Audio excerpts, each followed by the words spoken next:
Pemirsa, Pengurus Besar Lembaga Kebudayaan PAKPAK mengajak masyarakat untuk bersinergi mewujudkan pembangunan daerah melalui keberagaman etnis budaya.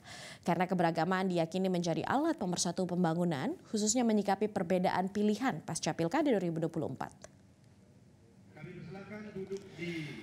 Ajakan untuk saling bersinergi membangun daerah ini diutarakan Ketua Pengurus Besar Lembaga Kebudayaan PAKPAK atau PBLKP periode 2025-2030 Raja Zuhri Bintang usai dilantik di Gedung Nasional Jauli Manik Sidikalang, Kabupaten Dairi.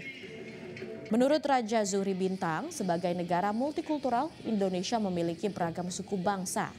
Karena itu ia mengajak masyarakat untuk bersama-sama bergandengan tangan, bergotong royong, bersinergi, bersilaturahmi, mengembangkan dan membangun daerah melalui keberagaman etnis dan budaya. Karena menurutnya semua etnis mempunyai peran penting masing-masing sehingga keberagaman menjadi alat pemersatu.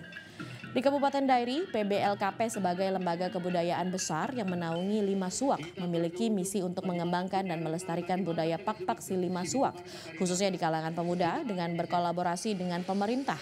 PBLKP berkomitmen berbagi hal positif yang dilakukan para leluhur ke depannya akan dikembangkan, seperti tradisi gotong royong, seni uning-uningan, odong-odong, benda-benda bersejarah, dan tradisi-tradisi lainnya. Melantik saudara-saudara. Bersinergi, bergandeng tangan untuk sama-sama mengembangkan budaya ini. Di samping itu juga kami tahu bahwa di si Lima Suak ini, terutama di Dairi, banyak etnis yang ada di sini. Berwarna-warna. Ada Toba, ada Karo, ada Jawa, ada Cina, ada Padang, ada Pasundan. Semua kita bergandengan tangan. Kita bersama-sama untuk membantu pemerintah membangun Dairi kita yang kita cintai ini. Inilah program kami yang paling umum. Di samping itu juga nanti akan ada event-event, ya, baik event yang kami lakukan sendiri dari PBLKP maupun event yang didanai oleh pemerintah daerah. Sehingga pembangunan Kabupaten Dairi tanpa dukungan dari pemerintah, dari masyarakat Dairi, pastinya nanti pemerintah tidak akan bisa berjalan dengan bagus.